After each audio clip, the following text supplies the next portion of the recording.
This is the 2019 GMC Acadia. First off, this is a mid-size SUV. Now I say mid-size because there's multiple different sizes out there nowadays. You've got compact, crossover, mid and full-size SUVs. This one in particular is competing against cars like the Honda Pilot and the Kia Telluride, the Ford Explorer, to name a few. All are competing to be the best in its series. Today, we put this one through its paces. As I drive this one, it's about $40,000. Each trim can go up or down, roughly $3,000. Now that's without any dealer incentives and that sort of thing. It has a 310 horsepower V6 engine with a 6-speed shiftable transmission. Now that 310 horsepower gets you on and off the highway and to any soccer game quite quickly. I do recommend you get at least the SLE2 model. It does have the blind spot monitoring and adds the power liftgate in the back with a few other nice add-ons. If you go up a trim to the SLT2 package, you get the center row in the back, heated seats, and 20-inch rims for a little bit more curb appeal. I do like the blind spot monitoring on this. It is right on the both driver and passenger side mirrors. I do wish it was a little bit more obvious. It's a little orange guy with a crash symbol, but it is there and it is useful. The seats are incredibly comfortable. I think they'd be fine for a long car trip or short car trip for that matter. It has rated 17 highway and 25 city mile per gallon. I've noticed I've been getting about 28 miles per gallon. Now, for being this large of a vehicle, the Acadia is about 16.1 feet long. Out of other cars in the class, compared to the Honda Pilot, which is 16.4, that vehicle is quite hefty, and you notice the length and the weight of the vehicle. The Acadia, you don't notice it that much. It kind of drives more similar to a sedan. It does have a little bit of body roll, but it handles it pretty well and takes any turn you can throw at it. The SLT1 does add the Bose sound system, which is a really nice, crisp sound system, and all of the trims come with the incredibly noticeable 7-inch touchscreen. And with that said, let's head to the interior review.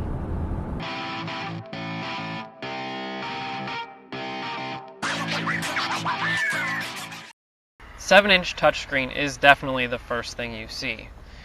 As you get in, the thing I liked the most was that everything was in a nice reaching distance. All your radio controls, change your channel, and this is your volume. The GMC operating system that they use is very simple and straightforward. You can just go to any setting with all the buttons, or it's a touchscreen. All the AC controls and your comfort controls are right here. This is if you hit the sync button, it syncs up the back. This is your passengers, and this is your own. If you look down farther, you'll see the heated seat buttons and the shift knob with its up and down when you're in manual mode for shifting. Straightforward shift tree.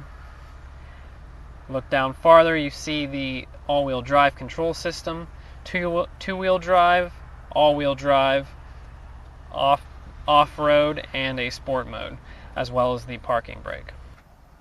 Two nice size cup holders, maybe not for the largest cup or mug, but they will fit most. If we look back, the center console has a nice deep pocket for lots of storage.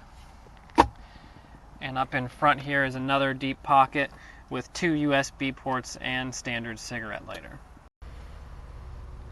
We look up at the steering wheel.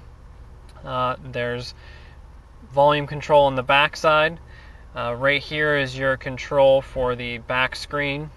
Over here is the cruise control. I do like that while in cruise control you can increase and decrease your speed without resetting.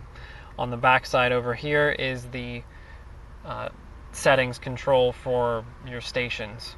We look behind the steering wheel, you'll see your analog, RPM and speed control, as well as the fuel and temperature gauge.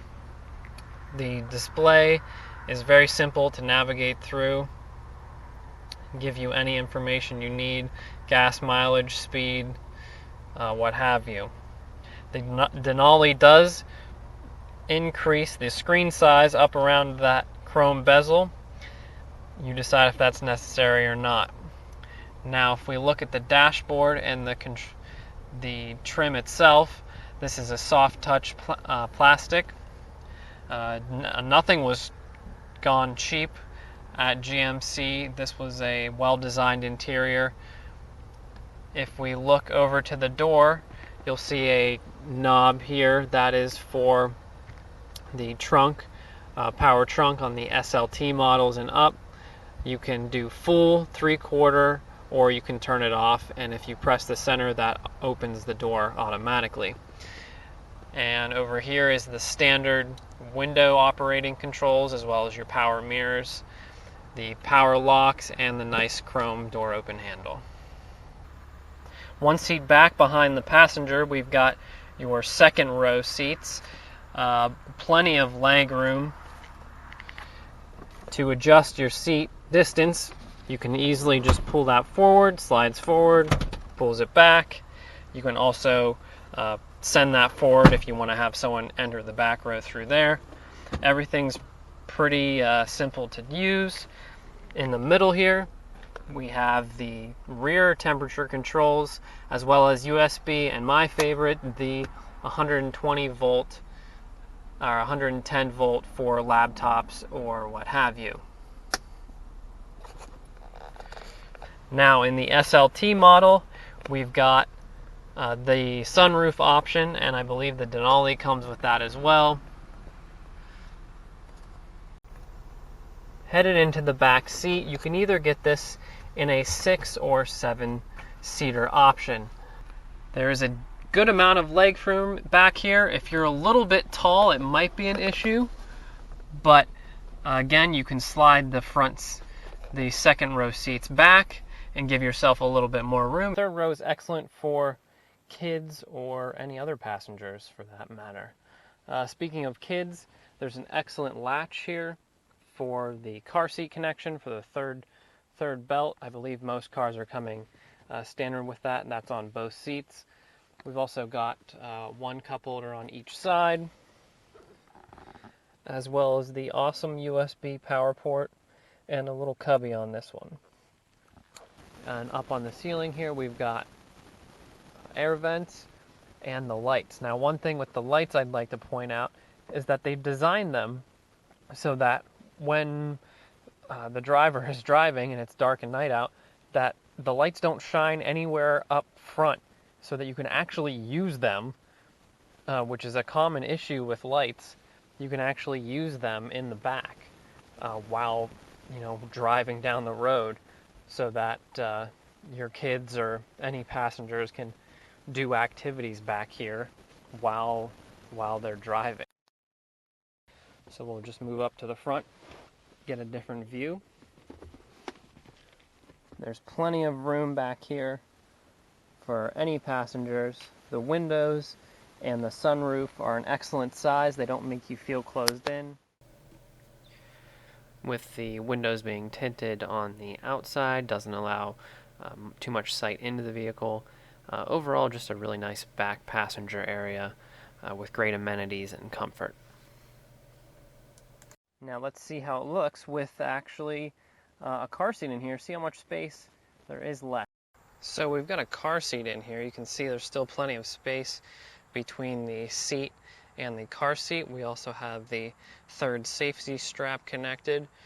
Still plenty of room for a passenger of any height or size to get through.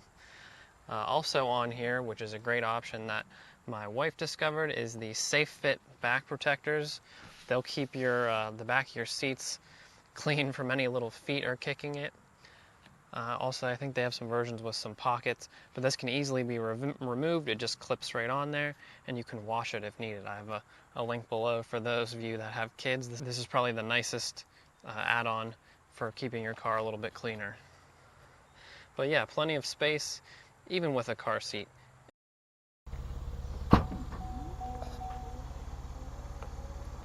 The rear gate is power lifted on the SLT models. Plenty of space back here, even with the seats up. You could still fit strollers or whatever. There's a little bit of storage on the side here, including storage underneath